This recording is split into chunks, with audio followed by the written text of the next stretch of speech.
Itura-inĩ rĩa Mũtonyũra gĩcigo mbunge gĩa Kinangofu kaunti-inĩ ya Nyandarua nĩkuo tũracemania na Peter Nderitu, mũndũrũme wa ũkũrũ wa mĩaka 40 ũrĩa ũrathiĩ na mbere na kũhonia nguraro njũru cia mbaru. Haha Nderitu ũrĩa kwa ihinda rĩrĩa arathiĩ na mũcũgũma agatũtarĩria ũrĩa maabitha na borithi mamũkorire gwake mũciĩ na makiaruka kumuhura. Sasa mmoja akanipiga hii lugu, kaambiwa kaa chini. Kutoka hapo nikishapo.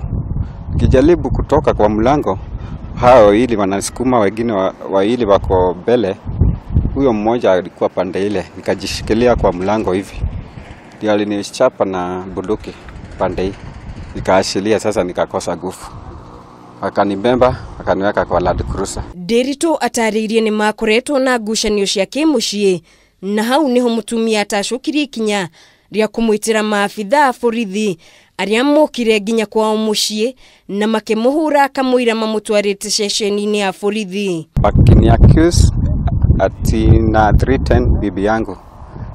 Hiyo ilikuwa uongo wote na walimpiga mbele ya watoto wangu. Kurumirira haro iria Nderitu atungirio, augite ni athire thibitari kuria maumirira mabisha monanitie mbaru ithatu nyuniku, na riu kwa ihinda riri Nderitu oretio ikare nyumba kwa ihinda ritanyihiire mieri 6. Wakati alifanywa examination akapigwa picha, ndio akakutwa kuna bafu zimevujika na akaweza kutibiwa.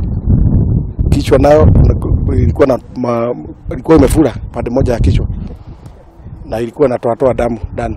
George Dumia uria ni mũrũ wa nyina na Nderitu agicaka yageko kiria giatungirio mũrũ wa nyina, augite igeria ria kwandikithia ndũmĩrĩri ceceni-inĩ ya borithi rĩtirĩ kinyanĩra. Ningĩ nĩ mũrĩtie ũthuthuria wambĩkwo nĩguo waragania ũhũthĩke na kĩhoto kĩonekane. Serikali ichunguze hao maaskari wenye walifanya hiyo kitendo, sababu walimpiga sana mpaka wakamvuja mambavu na hakuna hatia yote alikuwa naye. Ngĩribotera Kameme TV, njĩtagwo Mũringi wa Ngure.